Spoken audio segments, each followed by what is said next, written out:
Now I bet you're wondering what a swale is. Well, a swale is a natural pathway of water through land, not necessarily on the surface, normally in the ground itself.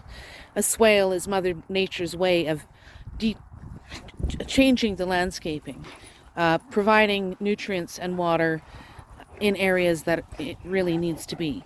On my land, when I bought it, it was already summertime, and I didn't get to see these things. They had dried off.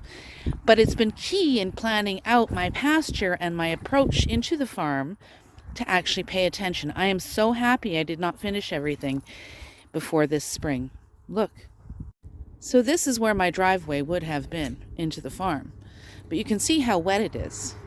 And it's not just here, it's all the way. There are spots of dry land, but they're few and far between.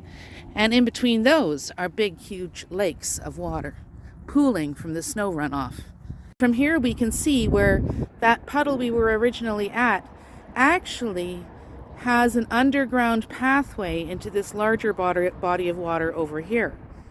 This is good to know. As we get closer to my main gates, you'll notice I have Lake Superior right here in the middle of what would be my driveway.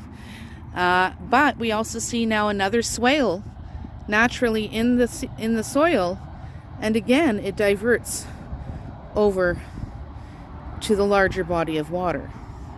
This water is actually pretty deep in some places. I mean, it's up to a foot deep. It's almost at the top of my rubber boots.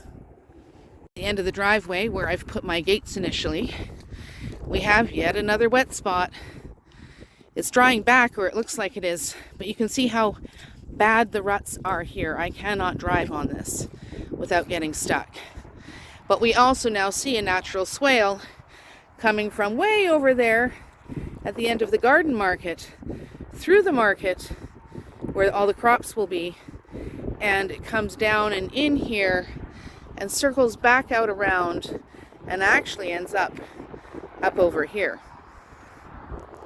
So I have some water issues to deal with because of my swales, but I'm blessed that I didn't do a whole bunch of work in the fall, not really understanding where the water lie and flow is on this land.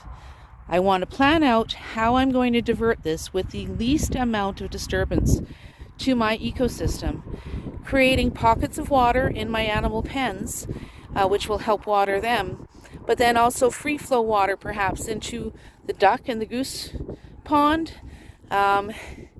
another water dugout. Some thought's going to have to go into this. That also have to take a point in my planning are enough hydration for natural plants that the goats, for example, are in love with. These are willows. They're eating the buds off the tip of the willows right now as they're starting to bud out. I might want to figure something out to save the willows too.